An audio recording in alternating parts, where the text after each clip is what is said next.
Dear Papa Dudut, isa po akong call center agent, Papa Dudut. Nakatapos ako ng college at pati rin ang girlfriend kong si Myla.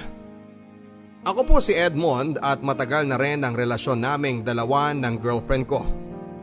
Sa katunayan po ay kulang na lang talaga ang maikasal kami dahil tanggap na ng pamilya namin na kaming dalawa na ang magkakatuluyan. Mahal na mahal ko si Myla dahil sa wala pa itong mahanap na trabaho sa hotel ay naisipan niyang mag-online selling. Magandang negosyo din naman ito at kahit papaano ay kumikita naman talaga. Tiyaga lang talaga ang kailangan. Sa pagkakaalam ko ay maraming kumikita ng tiba-tiba sa online selling kapag naging click ito sa tao. Maraming sinusubukang item si Myla na kanyang ibinebenta. At gumawa pa siya ng isang online selling page niya. At dito nagsisend ang mga customers niya ng private messages tungkol sa details na pagpapadalhan kapag may nagustuhan ang mga ito sa mga ibinebenta niya. May mga meetups din siyang arrangement at meron din naman yung pinapadala niya sa courier ang item na bayad na. Mahirap din kasi papadudot ang COD dahil maraming nagpa-prank minsan na wala pala doon sa bahay nila sa address na ibinigay. Nakaranas na rin si Myla na magoyo. Maraming nakilala si Myla na naging kaibigan niya na rin dahil sa pagbebenta sa online. Masaya ako at kahit papaano ay may pinagkakaabalahan ng girlfriend ko. At tiyak akong hindi batugan ang magiging asawa ko kapag magkasama na kami sa iisang bubong. Patingin ang page mo. Ayan o. Ganda. Siyempre, ako yata gumawa ng logo niyan. Yabang ah. Pero in fairness, magandang ginawa mong logo. Gusto ko siya. Babe, gusto ko yung live online selling. Yung nasa camera ka tapos pinapakita mo yung mga paninda mo? Oo, maganda naman ako, di ba? O siyempre naman. Kaya nga kita nagustuhan eh. Dahil sobrang ganda, matalino at maalaga. Walang mabait at mapagkakatiwalaan. Lahat ng magandang katangian meron ka. Ikaw talaga. O yan, may nag-comment na sa sandals na paninda mo. HM daw. Bakit kasi hindi mo nilalagay yung price? Uso talaga yung PM is the key. Replyan ko ng PM is the key. Uy, dapat nilalagyan talaga ng price yan. Ikaw talaga. Para alam ng tumitingin sa page mo kung mura o mahal ang binibenta mo. Strategy yan. Hindi ko makuha kung bakit ganyan ang strategy. Dapat makisabay sa uso. Sa bagay. Pero para sa akin, mas magandang ilagay mo na ang price. Sige na nga. Ilalagay ko na, Mr. Edmond. Ay nako, Miss Myla. Sana maging successful tong negosyo ko. Kaya yan.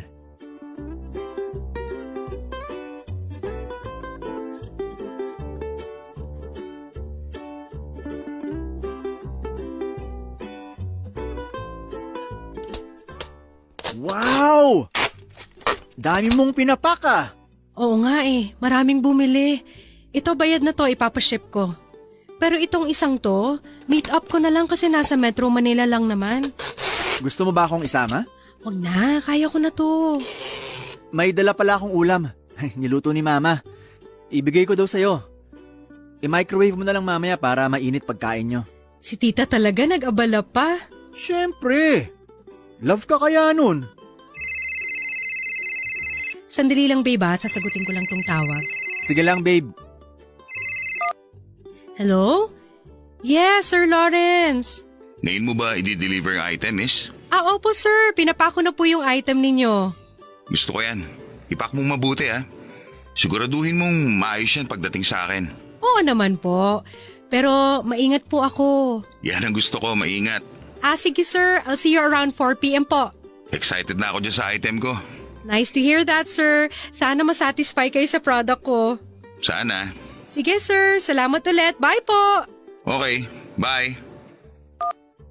Talaga bang ayaw mo akong isama? Lalaki yung kamitap mo eh. Alam mo na.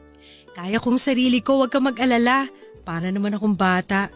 Nagwo-worry lang ako para sa'yo. Salamat babe, pero okay lang ako. Sige, ikaw bahala. Basta kung kailangan mo tulong ko game ako. Noted. Hindi PM is the key? Ang corny mo Joke yun? Ikaw talaga? Naging busy si Myla sa kanyang online business. Minsan ay nawawala na siya ng time sa relasyon namin. Iniintindi ko na lamang siya papadudot dahil wala naman siyang ibang trabaho kundi ang pagbebenta ng kung ano-ano sa online sa kanyang page. Katuwang niya ang kanyang pamangkin na college student na si Minchu sa pagmamanage ng negosyo at sa page niya. Lumaki ang online selling ni Myla papadudot at dumami rin ang mga customers niya. Patok ang kanyang pagla-live video selling. Siyempre hindi rin maiiwasan na merong mga walang magawa sa buhay na mga bastos na tao. Sinasabihan ko si Myla na i-report niya ang mga bastos para naman magtanda at hindi na umulit sa pambabastos. Dumating ang araw na parang may kakaiba kay Myla. Hindi ko lang ma-figure out pero meron talaga. Minsan gabi na rin niyang nahahatid ang ibang orders. Wala akong magawa dahil nagtatrabaho din ako sa call center ng gabi at hindi rin makakasama ang pamangkin niya dahil nag-aaral ito. Pinapanalangin ko na lamang na maging mabuti at walang mangyayaring masama sa kanya tuwing meron siyang imimit na customer. Matyaga si Myla papadudot. Iba ang energy niya sa kanyang negosyo. Pero nawawala na nga siya ng time sa akin at yung dating date namin ay hindi na nangyayari. Mutual understanding lang talaga na busy siya sa kanyang negosyo. Dumadalaw na lang ako sa bahay nila.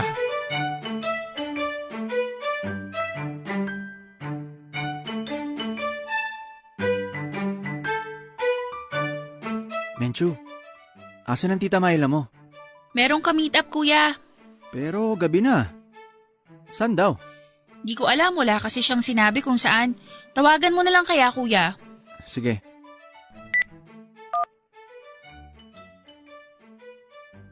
Hindi ko makontak Gabi na masyado Si kuya naman, malaki na si Tita Myla. Kahit malaki na yun. Baby ko pa rin yun at delikado, no? Babae siya Ano naman ngayon kung babae? Pareho lang naman ang babae at lalaki Parang iniinsulto mo naman ang babae na hindi namin kayang protektahan ang sarili namin. Hindi sa ganon. Nagwo-worry lang talaga ako. Sandali. Naiihi ako. Ka nakatingin sa akin. Mukha ba akong toilet? Andun yung CR alam mo naman Mihi ka. Alam ko. Tinitinang kita kasi naalala ko yung panahon na nasa college pa kami ng tita mo. Katulad mo siya Masipag mag-aral. Aba syempre, para makahanap din ako ng boyfriend na katulad mo. Char! Umihi ka na dun.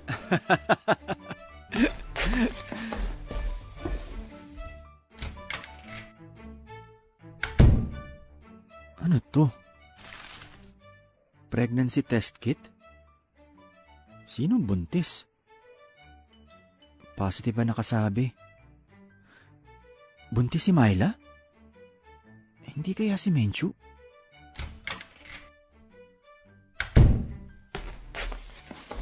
Ang bilis mong umihi, kuya. Magic? Kanini yung pregnancy test kit dun sa toilet? Meron ba? Hindi sa'yo? Bakit naman ako magkakaroon ng ganyan? Virgin pa ako, no? Baka kay Tita Myla. Naku! Inalaw mo na siya? Kakaiba kayong dalawa, ha?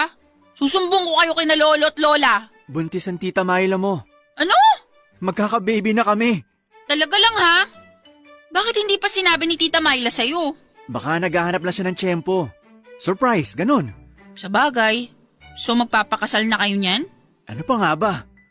Mahal ko ang tita Myla mo, Menchu. Ikaw na sa mahal. Congrats! So kailan ang kasal? Pag-uusapan namin yan.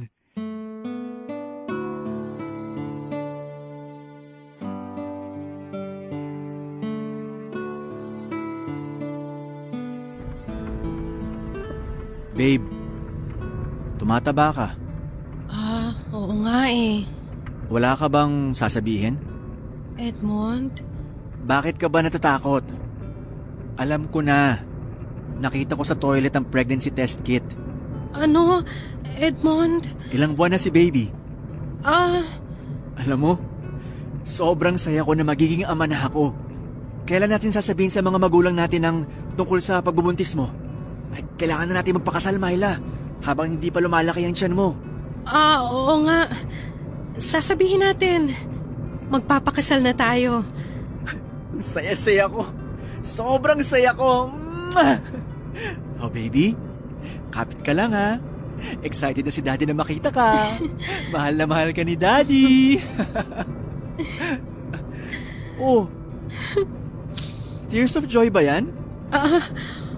Oo. Salamat, Edmond. Salamat.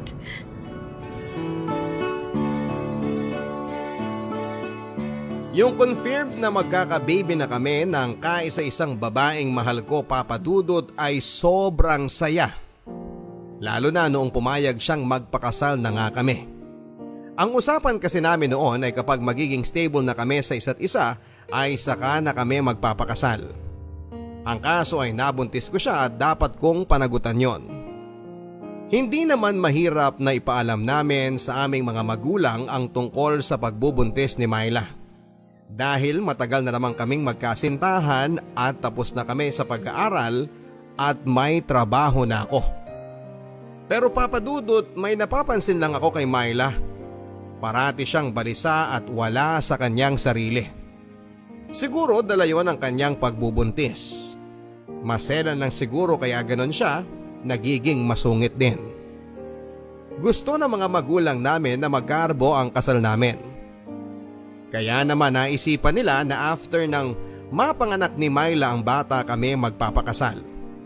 Maluha-luha si Myla kapag pinag-uusapan na namin ang kasal.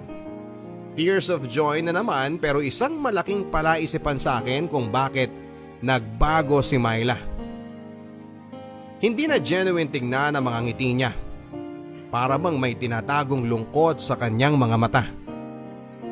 At yon ang gusto kong alamin kung bakit. At magagawa ko yon kahit na hindi ko na sabihin ang PM is the key.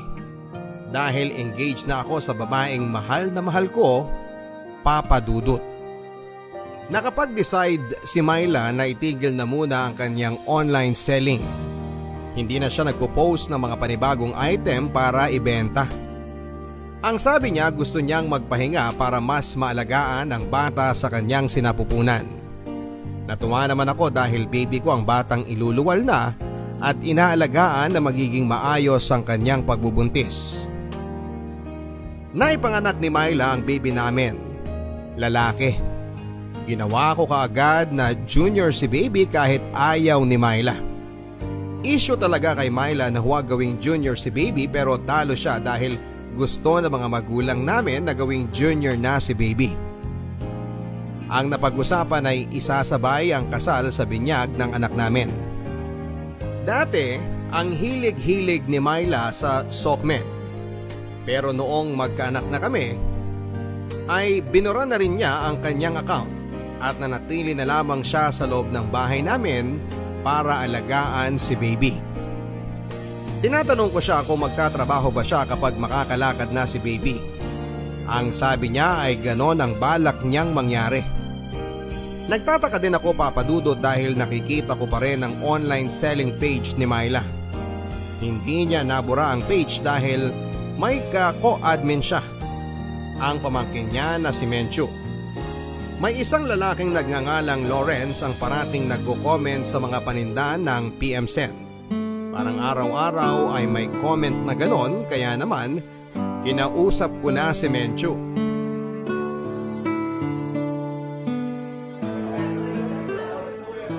Salamat at sumama ka sa pag-grocery ko ngayon, Menchu. May magagawa ba ako? Joke lang, kuya. Siyempre naman.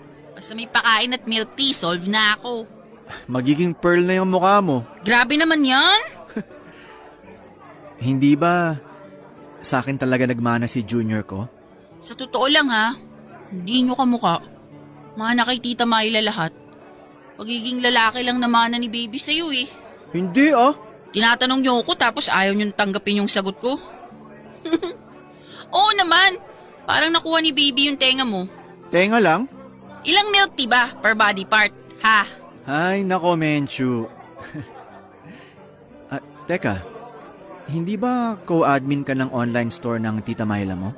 Oo, pero hindi ko na pinapansin. Si tita kasi talaga humahawak nun eh. Patingin nga ng page. Bakit? May titinan lang ako kung paano ba ginagawa yung online selling na yan. Akin na yung cellphone mo. Dali. Gusto ko makita kung anong nakalagay na command kapag admin ka ng isang online selling page. Sige, eto oh. Pwede mong iswitch ang account ko sa account ng page. Sige. Ganito pala? Umorder ka pa? Galante mo ngayon, kuya. Siyempre naman.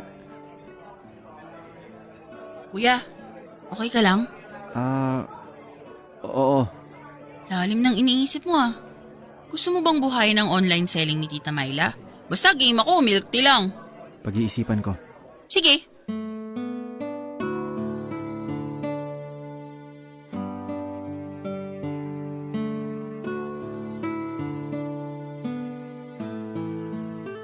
Babe, Ano?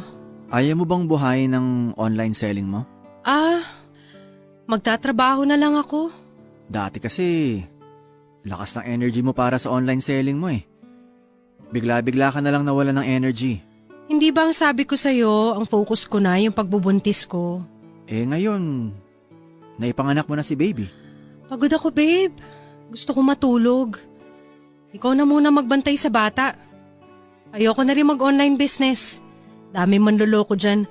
Nakakapagod na rin makipag-usap sa mga siraulo.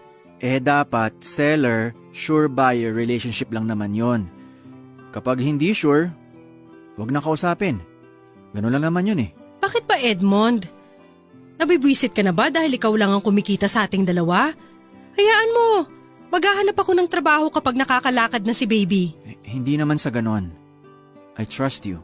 Edmond, alam ko ang gusto mong tukuyin. Pwede ba? Sabihin mo na lang na gusto mo akong pagtrabahuhin para kumita ng pera para may ka-share ka sa pagbabayad ng bills. Bakit pa ba ako nabuntis? Yun nga eh. Bakit ka nagpabuntis? Sinisisi mo ko, ganun ba? Hindi mo alam ang pinagdadaanan ko. Bukas na tayo mag-usap. Pagod ka, di ba? Edmond naman eh! Sige na. Magpahinga ka na. Sa loob-loob ko, Papa Dudut, ay nagngingit-ngit na ako sa galit dahil ang babaeng pakakasalan ko ay may ibang karelasyon. Si Lawrence na isang customer niya sa online selling na iniiwasan na niya.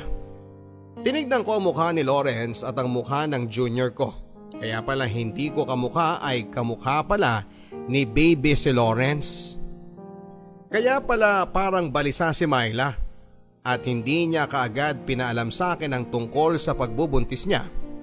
Ay siguro'y hindi niya alam kung sino ang ama ng bata sa tiyan niya. Ipinagsabay pala ni Myla ang relationship ko sa kanya. At sa online selling at ka-PM is daki niyang karelasyon na si Lawrence. Dahil matagal na kami ni Myla ay naging automatic na ako talaga ang ama ng ipinagbubuntis niya.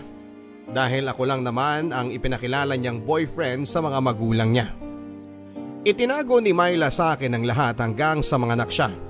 At parang pinagtatawanan ako ng iba dahil hindi ko kamukha ang bata. Kailangan kong matunton kung saan nakatira si Lawrence, Papa Dudut. Naisave ko ang palitan nila sa online page inbox. Ang gusto ko ay magkaroon pa ako ng matibay na ebidensya ng pagtataksil ni Myla para hindi ko na ituloy ang pagpapakasal ko sa kanya.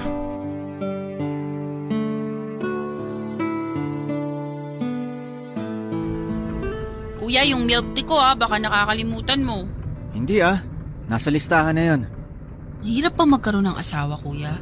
Kahit live-in pa lang kayo ni Tita Myla. Kasi nag-iipon pa kayo para sa sosyal na kasal. Kung ako, di na ako magpapakasal ng sosyal. Sobrang gastos lang din yan. Hindi rin naman assurance ang kasal na magsasama talaga ang dalawang tao habang buhay di ba? Ang dami mong alam Mas dadami yan kapag may milk tea na yan. Alam mo bagay sa'yo? Papainumin kita ng isang drum ng milk tea. Uy, gusto ko yan. Ikaw talaga. Ay, himala. Anong himala? Huh? May social media na ulit si Tita Myla? Patingin. Paano mo nalaman? Sinearch ko. Baka kasi bumalik. Pero bago na pala. Huwag mo na lang siyang sabihan about dyan. Ako ang gumawa niyan. Ha? Bakit? Gusto ko na kapag kasal na kami, yan ang magiging account naming dalawa. Wala na kaming sekreto. Dapat dyan, Myla Edmond. Parang apelido lang ang pangalan ko, di ba? Ah, ganun? Oo na nga. Pero sige, di ko sasabihin. Alam mo na. Oo na. Hindi ka ba nagsasawa sa milk tea mo na yan? Ay, hindi po.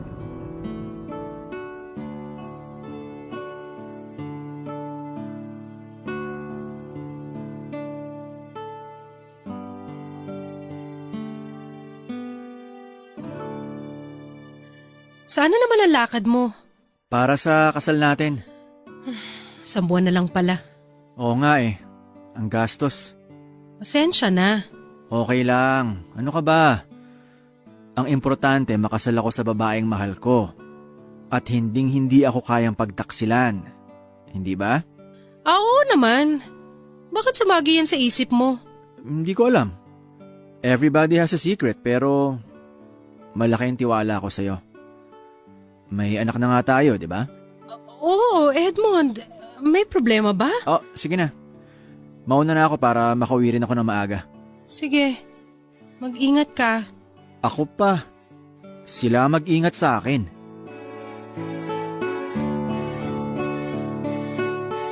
Parang gusto ko nang sabihin kay Myla na alam ko na ang sekreto niya pero kailangan kong magtimpi, Papa Dudut.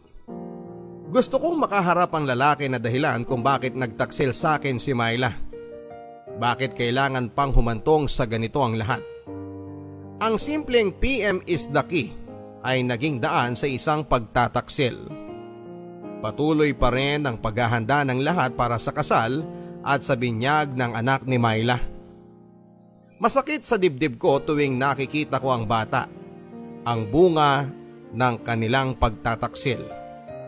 Nalaman ko kung saan nakatira si Lawrence, Papa Dudut. Gusto ko nang lusubin ang bahay niya at bibigyan ng malakas na suntok ko. Nagngingit-ngit ako sa galit, parang makakapatay ako ng tao, Papa Dudut.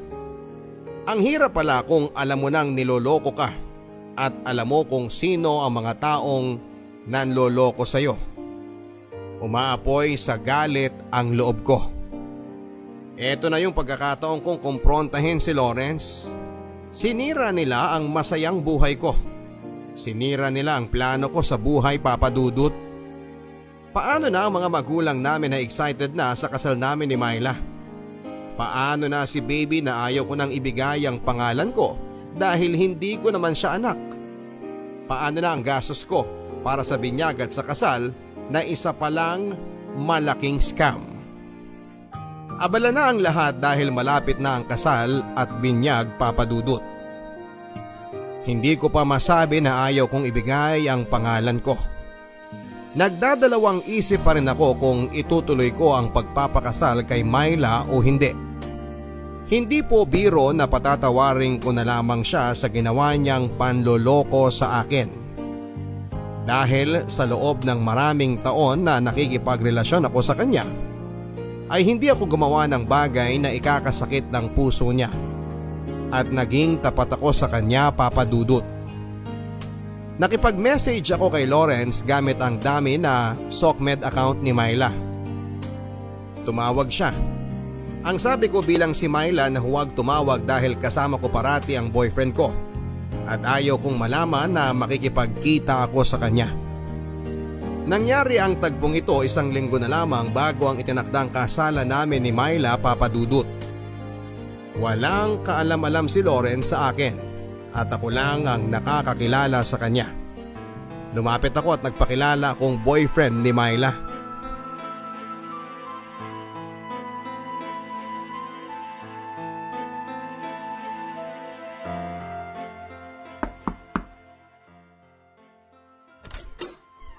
Sino ka? Ano kailangan mo? Edmond, ako ang fiancé ni Myla. So? Ikaw ang kachat ko? Spy ka ba? Tarantado ka! Anong ginawa mo sa fiancé Ba? ko, ha? Ito Walang sa'yo! hiya ka! Ano ha? Mahal mo ba si Myla? Ha? Sabihin mo! Hindi! Hindi ko siya mahal! Sa'yo na siya! Itiwan mo ako! Malandi ang fiancé mo eh! Pumapatol kaya diniskartehan ko na! Tinamaan sa akin eh! Hayop ka! Tama na! Hindi ko naman alam na may fiancé siya! Wala akong kasalanan dito! Kinalaw mo siya! Siyempre! Nasa isang kwarto kaming dalawa! Ano pa ba gagawin namin, di ba? Hindi ko siya pinilit! Kusa siya sumama! Kaya bitiwan mo ako! Sa'yo na yung bahay mo! Bakit nagko-comment? At nagme-message ka pa rin sa kanya, ha? Siyempre babae siya! Tawag lang siya ng laman para sa akin! Katawa lang ang habol ko sa kanya! Sa'yo na ang puso ng Myla na yan! Kaya bitiwan mo ako!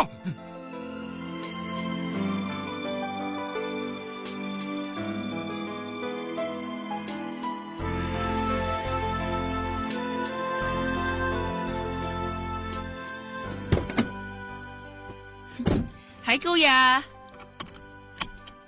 Oh, Kuya, anong nangyari dyan sa mukha mo? May nakasuntukang kumag. Paano na yan? Kasal mo na sa susunod na linggo ah. May magbabago ba kung ganito itsura ko? Ayan na naman tayo eh. Hindi ba ang puso naman ang pinag-iisa tuwing kasal? Nabugbog ka lang, di ka nakatira ng katol no? Pamilk tea ka na lang, Kuya. Hoy, ano nangyari sa'yo? Gusto mo ako na mag-drive? Alam mo, mahal ko yung tita Myla mo. Oo naman. Bakit, Kuya?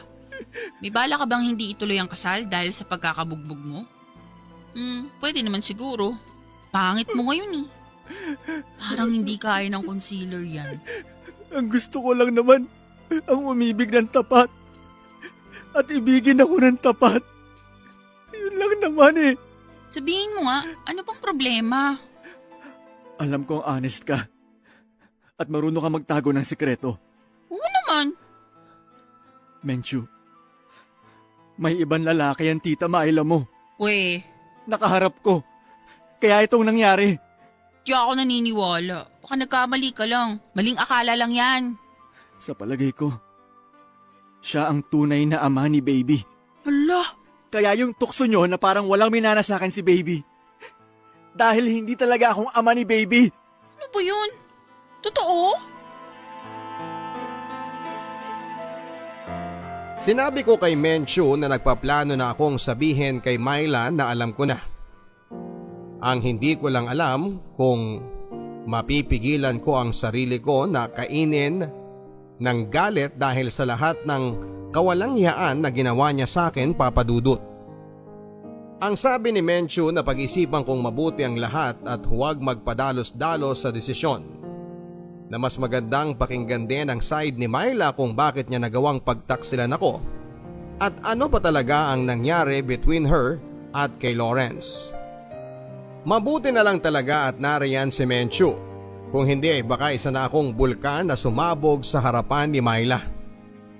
Sinekreto na lang muna namin ni Menchu ang lahat, Papa Dudut, hanggang sa kaya ko nang kausapin si Myla at dapat kausapin ko na siya dahil ilang araw na lang ay kasal na naming dalawa. At ayokong umabot pa sa araw ng kasal, saka ko sasabihin o saka ako magwawala dahil sa mga nalaman ko.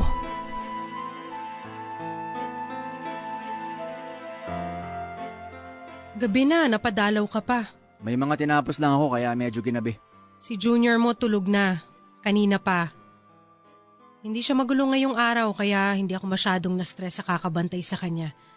At naisaayos ko yung mga parating na gagamitin sa kasal. Yung hindi pa napadala ng invitation card, bukas ko na ibibigay sa kanila. Alam mo babe, ang sarap isukat ng gown ko. Ang ganda. Kaso, hindi pwede baka. Alam mo na. Sinukat mo sana. Para alam mo kung totoo ba yung sabi-sabi o hindi. Uy, grabe ka. Ayoko hindi matuloy ang kasal natin. Ilang araw na lang. Ah, talaga ba? Oo naman. At huwag ka na mag-alala. Tupagin ko na ang paghanap ng trabaho after ng kasal natin. after ng honeymoon natin. Baka makabuo pa tayo ng isa. Ay, paano na ako makakapagtrabaho nun? Balikan mo yung PM is the key mo. Ayoko na nun. Gusto ko yung trabahong naaayon sa kurso ko. Gusto ko na magtrabaho sa isang hotel, babe. Okay din naman yung online selling ah. May makikilala ka, Edmond, please. tapos yung makikilala mo, magiging malapit na kayo. At sa pagiging malapit nyo, sasama ka na sa kwarto. Kaya yan, may anak ka na. Ano bang pinagsasasabi mo, ha? Hindi ko anak si baby. Ano? Alam kong ginawa mong pagtataksil sa akin, Myla. Anong sabi mo? Hindi ko anak si baby. Kaya kami hindi magkamuka. Anak mo siya! Alam mo, okay lang naman sana kahit hindi ko anak si baby eh. Kahit may gumalaw na sa'yo na iba. Hindi naman sukatan kung sinong nauna o ano eh. Ang masakit, hindi ka naging tapat sa akin. At ikaw pa may ganang manampal. Alam ko ang tungkol sa inyo ni Lawrence. At huwag mong ipagkakaila yun, Myla. Paano mo nalaman? Kailangan pa ba malaman mo? Sabihin mo, pinuntang ka ba ng lalaking yun? Siya ba ang nagsabi sa'yo? Walang iya siya. Buo na ang desisyon ko, Myla. Hindi ako magpapakasal sa'yo. At hindi ko ibibigay ang pangalan ko dyan sa anak ninyo. Edmond naman. Edmond, magpapaliwanag ako. Ano bang ipapaliwanag mo, ha? Parang ang dali-dali naman loko para sa'yo, Miley. Ginawa mo akong gago. Ginago mo ako! Edmond, Hindi mo deserve ang pagmamahal ko. huwag mo ako iwan. Tama. Oh, please. Bitawan mo ako! Mag-usap muna tayo. Edmond! Baka sa lalaki mo! Edmond! Bitaw! Please! Edmond!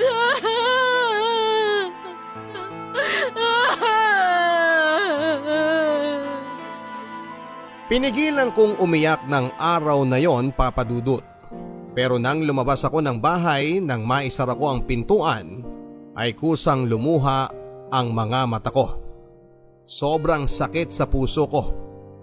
Bakit nangyari ito sa akin? Bakit ngayon pa na 3 araw na lamang ay kasal na naming dalawa? Ipinaalam ko sa mga magulang ko ang tungkol sa pagkalas ko sa kasal. Sinabi ko lang na hindi ko na mahal si Myla. Nagalit ang mga magulang ko sa akin, Papa Dudut, at nilagay ko daw sa kahihiyan ang pamilya namin. Naisip ko rin na bawiin ang pangalan ko sa baby pero narehistro na ito bilang anak ko.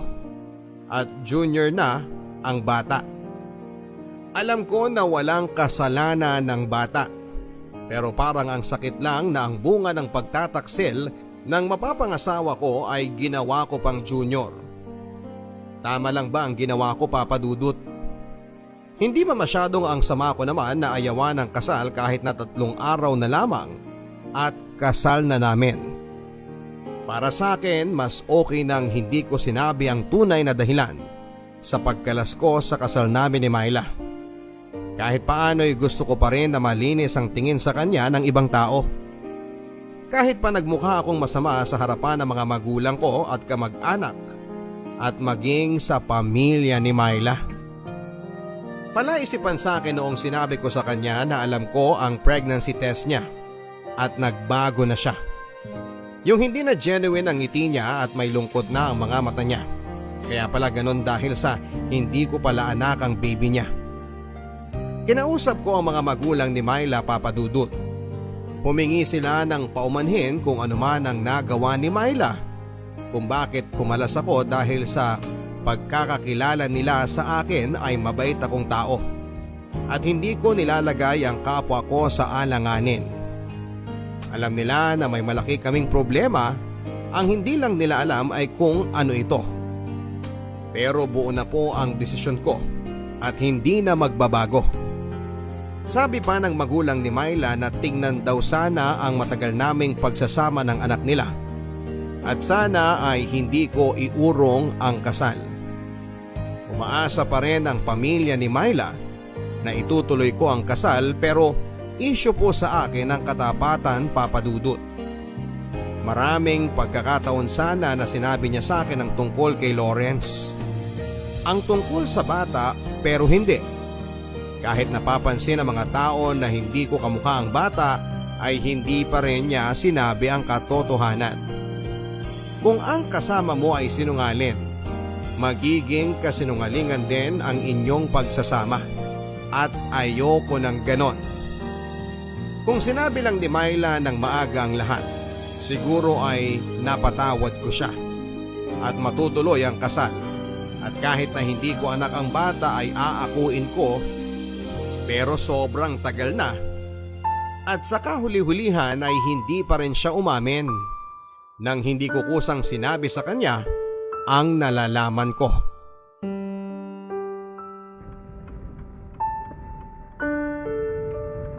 Kuya, parang naaasiwa na akong kasama ka. Hindi mo naman ako kadugo eh. Wala na kayo pati ni tita. Bukas na sana yung kasal niyo eh. Talaga bang hindi na matutuloy? Ayaw mo na talaga? Ayoko na. Wala na. Kuya, baba mo na ako dito. Hindi. Ihahatid kita sa bahay nyo. Kailangan kahit mali o may nagawang kasalanan ng tita ko, sa kanya pa rin ako dapat kakampi. Alam mo, takot akong magka-jowa kasi maraming hindi matitinong lalaki. Sabi ko nga sa sarili ko kung magkaka-jowa ako yung katulad mo kasi mabait ka. Deserve mo yung maging masaya, kuya. Deserve din ng tita ko na maging masaya. Sana naman bigyan mo pa siya ng pagkakataon. Pag-isipan mo. Konting oras na lang oh. Pag-iisipan ko. Pag-iisipan ko, Menchu. Alam mo naman yung number ko, tawagan mo lang ako. Sasamahan ko lang sa pag-iyak yung tita ko. Sige na, baba mo na ako, magtataksi na lang ako. Sigurado ka ba talaga? Oo, baba mo na lang ako. Okay, sige.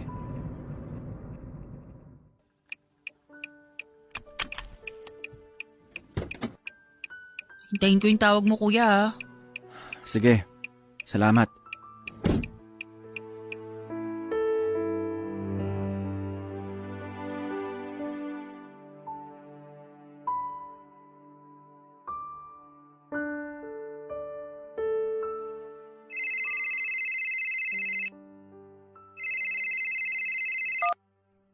Hello, Menchu? Kuya, puntahan mo kami, nandito kami ngayon sa ospital. Ano? Bakit? Si Tita Myla naglaslas ng pulso. Ano? Sabi ko naman sa'yo tumawag ba't hindi ka tumawag? Ba't ang tigas ng puso mo? Ba't ayaw mo magpatawad? Di ba ito lang naman yung kasalanan ng tita ko? Alam kong malaking kasalanan to pero mahal ka ni tita. Isang ospital! I-text mo sa akin ang address. Pupunta ako ngayon na. Kuya please, punta ka na. Oo. Para sa mga Pupunta na taong ako. nasa kagaya ng sitwasyon ng ating letter sender, umaasa ako na makikita ninyo ang inyong halaga. Huwag kayong magsettle sa isang relasyon na mali. Itinatago ka at hindi kayang ipagmalaki. Deserve Myla. nating lahat ang isang pagmamahal na hindi tayo nakikihati. Tandaan Nandito na natin na masarap magmahal nang sorry. wala kang tinatapakang ibang I'm tao really sorry. at wala kang Bakit mo sinisirang naman ginawa pamilya. Hanggang Hindi ka na kaya mo mapuruan pa sa ay ginawa mo kumawala eh. ka na sa Nagsisisi ako kanyang sa klase kasalanan ng relasyon. ko. Oo, Ako, masakit at sumira mahirap ng lahat. pero sa pagkakataong Myla. ito ay piliin at gawin mo ang tama. Sa totoo lang, Huwag mong iisipin na wala Gusto ko nang talagang magmamahal ulit pigilan sa'yo. ang ugnayan natin. At hindi ka na muling magmamahal. At kalimutan ka. Hindi mo matatagpuan Alam ko ang naman tamang eh. tao para sa'yo hanggang Gusto ko nananatili yung ka sa ginawa maling ko. pagmamahal. Huwag ka nang umiyak. Myla, kahit ganun pa man, naging mabuti ka sa akin. Kasama ka sa mga pangarap ko kahit nung college pa tayo. Siguro nagkamali ka lang ng hindi mo inaasahan. Natukso ka sa mga bagay. Siguro maraming magsasabi sa akin na baliw ako kung itutuloy ang kasal. Di ba? Bakit kita pakakasalan iba ang nakabuntis sa'yo. Pero naisip ko na magsimula tayo. Anak ko si Junior. Kahit ano pa man ang mangyari, kalimutan na natin ang nakaraan. Magsimula tayo ulit. Edmond? Talaga? Sasabihan ko sila na dito na tayo magpapakasal sa loob ng ospital. Huwag ka nang umiyak. Matutuloy ang kasal natin. Edmond? Edmond? Salamat sa pagmamahal. Mahal na mahal na mahal na mahal kita.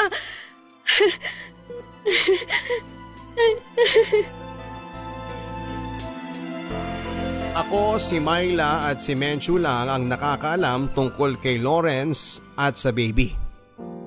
Ang dali lang lumambot ng puso ko, Papa Dudut.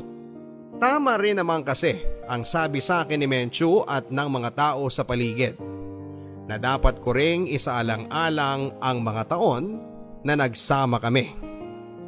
Tatawagan ko na talaga sana si Menchu noon para kausapin si Myla.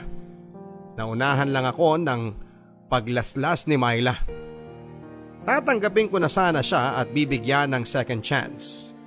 Kasi baka natukso lang talaga siya at nawala sa isip niya na mauuwi sa isang bangungot ang lahat. Hindi rin naman ako perpektong tao. Nagkakamali din ako.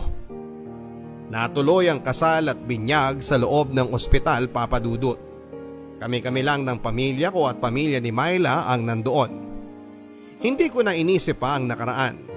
Nakakatuwa nga na para kaming galing sa gera.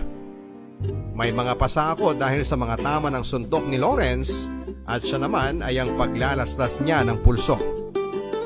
Ano yan? Bakit may ring light? Magva-vlogger ka na ba? Hindi mag-online selling na ulit ako pero kasama ka na. Ikaw nang sasagot sa mga messages. Bawal na ang meet-up, shipping na lang. Pwede. So gagawa ka na ulit ng panibagong page sa online business mo? Oo. Babe, sorry doon Kalimutan mo na yon. Salamat sa pangunawa. Okay na yon. Move forward na tayo. Okay? Salamat talaga. Teka, gagawa ko ng video para sa business natin. Sumali ka. Babe, hindi ako magaling yan sa video-video na yan. Ano ka ba? Kaya mo yan, promise. Sige. Paano ba yan? Ganito lang. Oy, Menchu, halika nga dito. Kayong dalawa na lang ng tita mo ang mag-video. Ako na lang kukuha. Pero kayo mag-i-edit Huwag niyo na ako isali sa video, okay? Kuya, kaya nyo yan. Artistahin kaya itsura mo. Para nga kayong si Mark Heras Bolera nito? Ilang milk tea ba gusto mo? Mga 4. Alam mo, ang takaw mo talaga sa milk tea. Ganyan talaga yan. Parang pinaglihi sa milk tea. Hindi pa naman uso ang milk tea nung pinagbubuntis siya. Ano bang gagawin sa video na yan? Ayan naman pala Simulan nyo na. Teka, anong ibebenta natin? Anything under the sun. PM is the key.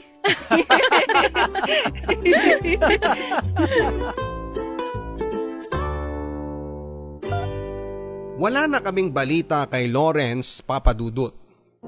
Hindi ko na rin inisip na hindi ko anak ang junior namin.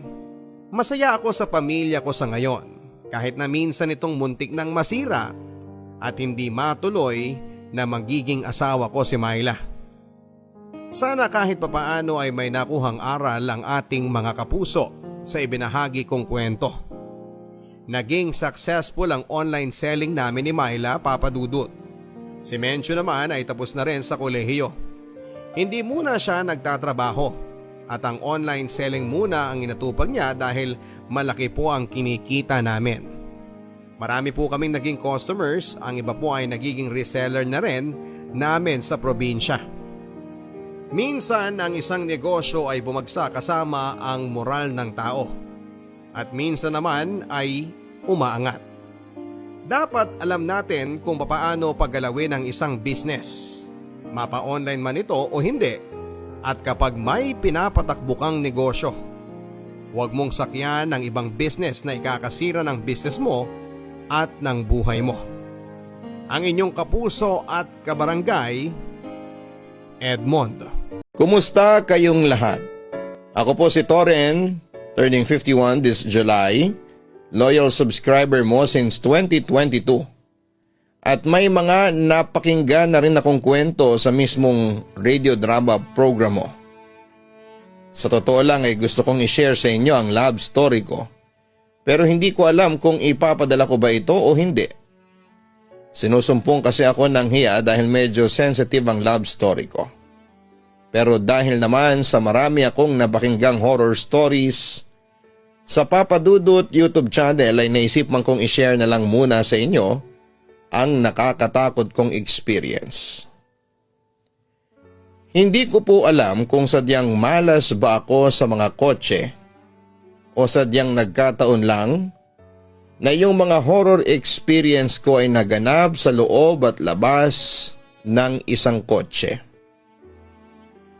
Papadudot, sisimulan ko ang aking kwento noong taong 1999. Mag-iisang taon pa lamang ako noon sa trabaho ko bilang English teacher sa isang public elementary school. At dahil sa likas na masinop ako, malaki ang natitipid ko. May pinaglalaanan kasi akong future investment noong mga panahong yon. Ang future ng aking anak, Papa Dudut. 18 years ako noong maging tatay ako.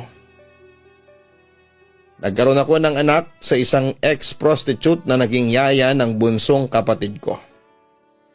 Nagkaroon kami ng relasyon and boom, nabuntis ko siya. Noong mga anak siya, bigla na lamang naglaho ang babaeng yon at iniwan nga sa akin si JP. Simula noon ay ako nang nag-alaga at nagpalaki sa anak ko. At kahit na nag-aaral pa ako ng kolehiyo noon, ay hindi ko kinakahiya na isa akong single father.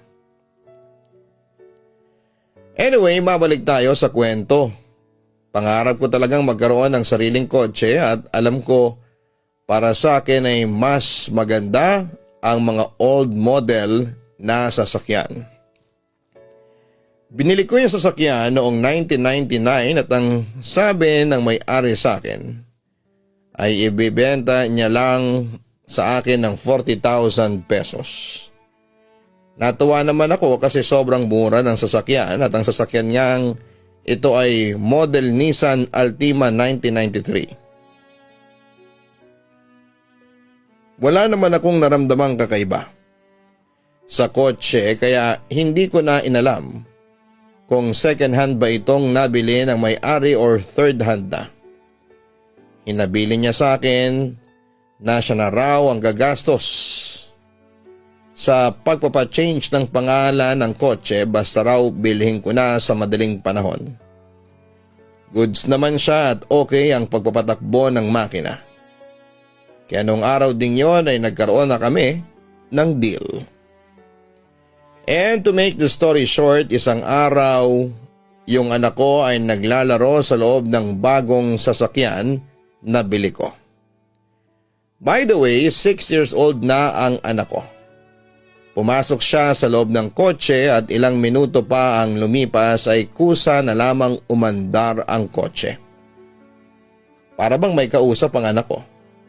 Kaya narinig ko dahil hindi naman nakasarado ang bintana ng kotse. Anong sabi mo? Ikaw ang may-ari ng car namin? Tumatawang tanong ng anak ko. JP, sinong kausap mo? Pagtatakang tanong ko. Parang may tinitingnan siya at nag-sign ng quiet ang anak ko. Shh! Wala akong kausap, Daddy, sabi niya sa akin. Sa puntong yon ay nagduda na ako. Pinaandar mo ba ang sasakyan? Huwag mong paglaruan ang sasakyan, JP. Pagalit na wika ko. Umiling siya at kinuha ang susi sa kotse. Lagi naglalaro ang anak ko sa loob ng kotse at parang may kalaro siya. Sa tuwing dadaan ako sa tabi ng kotse ko ay parang may naaaninag akong isang babae. Nagmamalikmata na naman ako. Bulong ko sa sarili ko. Hindi ko alam ang history ng kotse na binili ko. Sa tuwing ginagamit ko siya, laging may napapansin ng isang co-teacher ko. Si Teacher Remy na isa sa mga kaklose ko sa trabaho. Toren, may kasama ka ba kanina sa kotse mo? Kasi may babae sa likod ng kotse mo. Wika niya sa akin. Nagulat ako. At sinabi ko sa kanya na walang sino mang sumasakay sa kotse ko. Hindi na lang kumibo si Teacher Remy pero alam kong natatakot siya sa kanyang nakita sa loob ng kotse. Samantala dahil malayo ang school namin sa mismong sakay ng jeep at tricycle, ay madalas akong nagvo-volunteer sa mga co-teachers ko na sumabay na lamang sila sa akin hanggang sa sakayan. Pero nagtataka ako dahil walang gustong sumabay sa kotse ko. Hindi ko rin nakalain na gagabihin ako at dahil na rin kinabukasan ay graduation ng mga bata, busy kami sa pagpe-prepare. Habang nasa biyahe ako, bigla na lamang akong napatingin sa salamin at pasado na rin ang 9:00 ng gabi yon. May nakita akong babae na duguan na parang sinaksak at nakamulat ang mata. Nakangiti din siya sa akin na parang demonyo. Napreno ko ang sasakyan at nag-turn over ako. Walang tao sa sasakyan maliban sa akin. Nakabangga na pala ako ng poste pero nagasgas lamang ang noo ko dahil nabundol sa manubela ko. Takot ako na pinagpapawisan ng noo ko at hindi ko maigalaw ang kamay ko sa pagkakahawak ng manibela. Hindi naman mabilis ang pagpapatakbo ko. Bumaba ako at nakita ko ang kotse ko na hindi man lang napaano. Ang poste lang ang nag-crack. Sa kabilang banda ay nagpatingin ako sa doktor kung may nangyari ba sa akin. Wala namang masamang nangyari sa akin.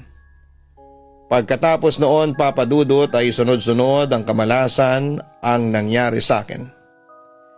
Nagkasakit na rin ang anak ko at parang sa tuwing sasakay ako sa kotse parang hinihigop ang enerhiya ko. Pero sa kabila noon, ay hindi ko binenta kaagad ang kotse ko dahil kailangan na kailangan ko yon.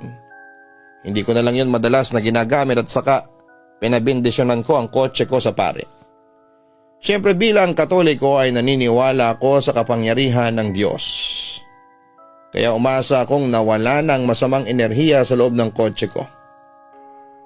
Pero makalipas lamang ng ilang linggo, simula nang mabindisyonan ang kotse ko ay nakaramdam ulit ako ng kakaiba sa sasakyan ko.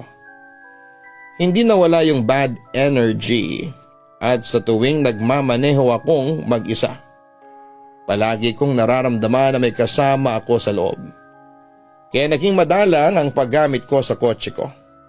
Nagpasya na lamang akong mag-commute papasok sa trabaho.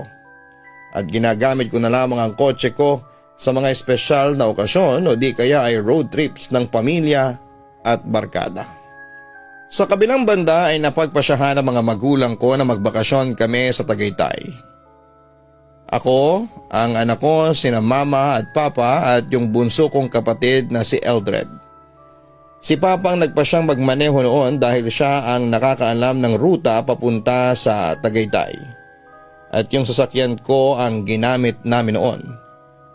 Mabilis magmaneho si Papa kaya wala pang 2 oras ay narating namin ang isang convenience store na palatandaan namin na malapit na kami sa aming destinasyon. Natatandaan kong pumasok kami sa isang daan. Ang creepy lang kasi saktong pagpasok namin sa daan na yon, sinalubong na talaga kami ng makapal na fog. Pero hindi namin masyadong pinansin since mataas naman ang lugar ang Tagaytay. Ngunit maliwanag pa yung daan dahil sa mga poste. Pero habang tumatagal ay unti-unti nang dumidilim yung dinadaanan namin. May mga poste naman pero ewan ko ba. Dumating na talaga sa point na sobrang dilim na.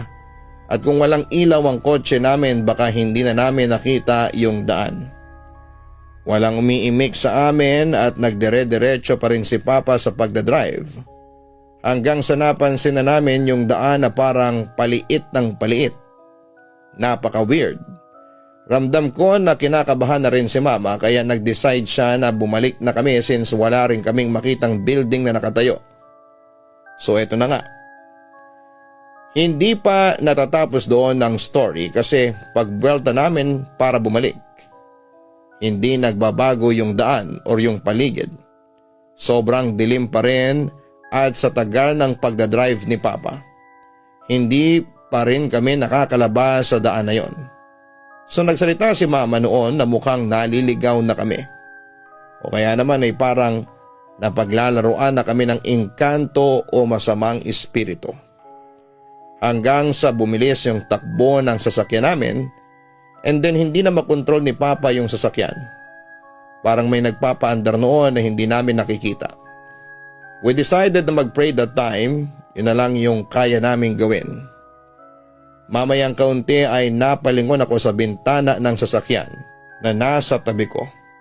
At kinilabutan ako ng husto kasi reflection ng babae ang nakita ko. Duguan at nakangiti sa akin. Pero sa halip na magpanik ay sinubukan kong kalmahin na lamang ang sarili ko. Ayoko magpakita ng takot kasi baka lalong mag-alala ang mga magulang ko, lalo na si mama. Si Eldred naman ay himalang natutulog lamang sa kabilang side ng pinto ng kotse, habang ang anak ko naman ay nasa gitna at nakasandal sa kaliwang braso ko at natutulog na rin. Mukhang naingkanto tayo, sabi ni Papa sa amin. Lalo namang napadasal si Mama na nakaupo naman sa passenger seat sa harapan. Pa, feeling ko ay hindi engkanto naglalaro sa atin. Gusto ko sanang ituloy yung sasabihin ko kasi nakita ko sa rear mirror ang mukha ng babaeng duguan at nakasenya siya sa akin na huwag daw akong maingay. Kaya napapikit na lamang ako at nagdasal na lamang ng taimtim. Hanggang sa umayos na ulit ang takbo ng sasakyan at tuluyang kaming nakalabas sa daan na yon. Hindi na kami tumuloy noon sa Tagaytay dahil nag-decide na lamang kaming umuwi noon. Pag-uwi namin sa bahay ay saka ko ikinuwento ang katotohanan sa kanila na yung kotse ko ang dahilan kaya kami muntik ng maligaw. Kung may multo pa lang naninirahan sa kotse mo, aba ibenta mo na yan, Toren, sabi ni Papa sa akin. Sinubukan ko na po pa pero mukhang ayaw niyang magpabenta. Katwiran ko naman. Actually, ilang beses ko nang tinangkang ibenta ang sasakyan ko kaso palaging hindi natutuloy. Umaatras agad ang mga buyer pagkatapos makita ang kotse. Kaya hinayaan ko na lamang na nakapark yun sa garahe sa inuupahan kong apartment.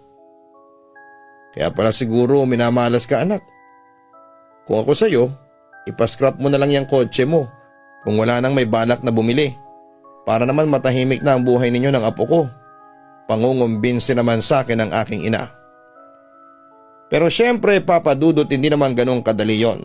Nangihinayang ako sa kotse ko kasi ng mga panahong yun ay maganda at mukhang bago pa yon. Kaya ayon, matagal siyang natenga sa garahe ko. Hanggang sa nagkaroon ulit kami ng road trip na kasama ang mga kabarkada ko. Trip to Laya, Batangas kami dahil may sikat na resort doon na pupuntahan namin. Kaya madaling araw pa lamang ay bumiyahe na kami para pagsikat ng araw ay nasa Batangas na kami. Sinama ko ang anak kong si JP dahil nag-request siya sa akin.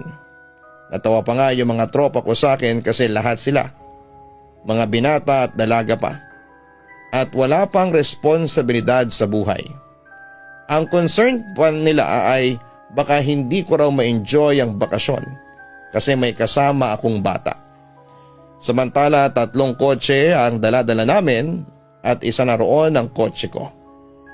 Bali ako tapos si JP ang nasa passenger seat sa harapan. Tapos yung 2 tropa kong si Jeff at Yael at yung girlfriend ni Yael na si Lynn ang nasa backseat. Ang mga gamit namin syempre nasa trunk. Sabi ni Jeff, daan na lang kaming expressway sa Carmona exit para 15 minutes lang nandun na kami sa Susana kasi madilim pa noon at nakakatakot bumiyahe. Bandang 3:05 AM ay nasa expressway na kami. Tapos medyo mabilis ang pagmamaneho ko. Pero sure ako na lahat ng sign ay chinek ko na para hindi kami makalagpas. Kaya nung nakalampas na ng ilang minuto ay nagtataka na ako kasi bakit ang tagal? After Southwood Susana na dapat pero wala pa.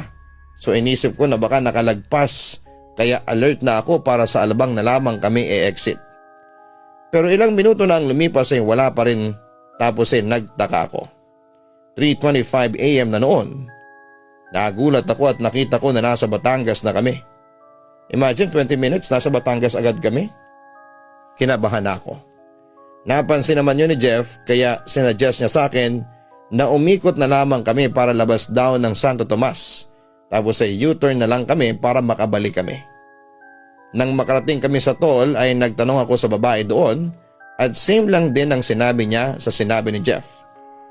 So ayon, sinunod namin U-turn kami pagka-exit ng Santo Tomas.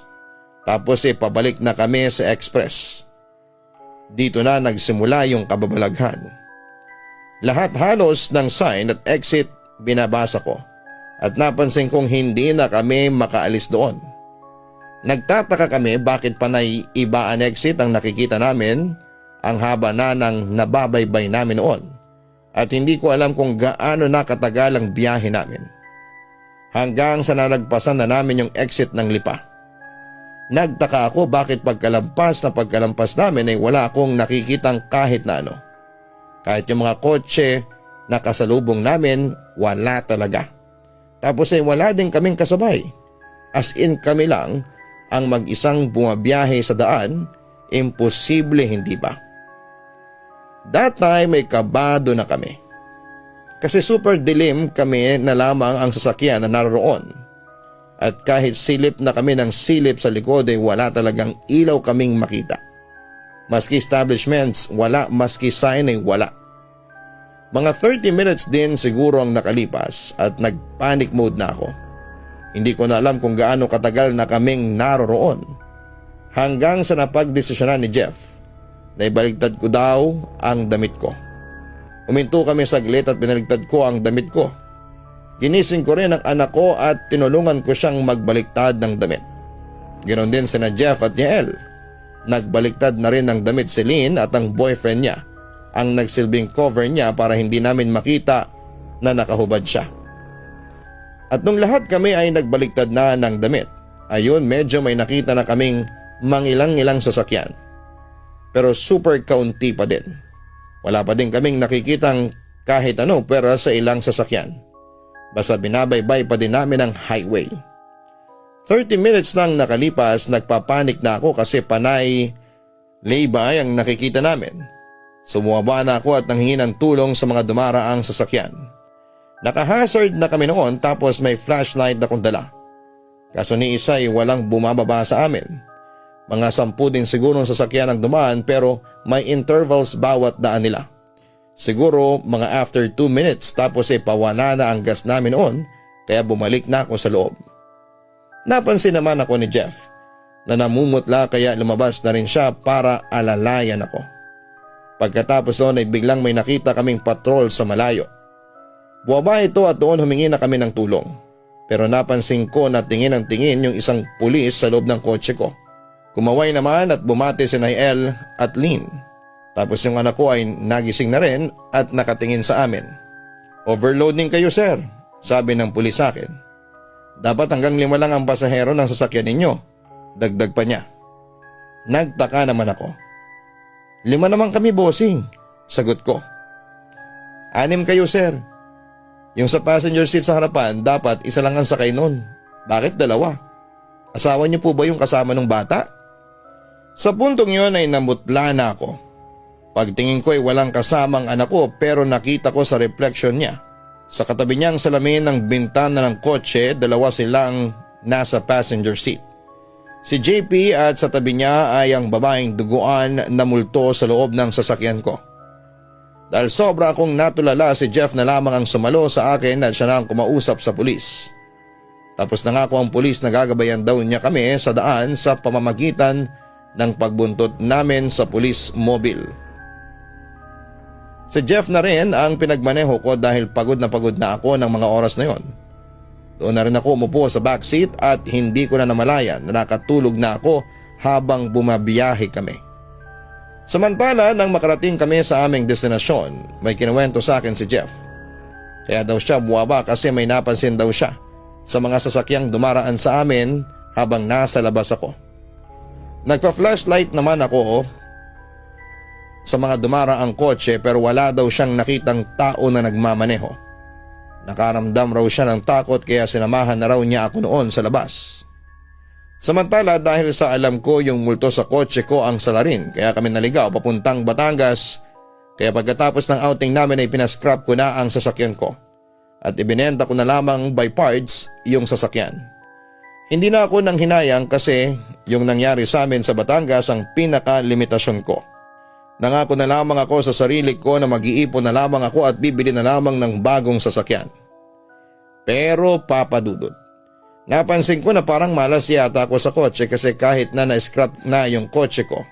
Kapag sumasakay ako ng taxi o nakikisakay sa kotse ng tropa ko, may nararamdaman akong hindi maganda.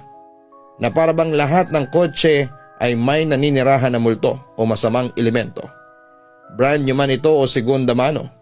Kaya sa uli hindi na ako bumili ng sasakyan at nagtiyaga na lamang akong mag-commute kahit na mahirap.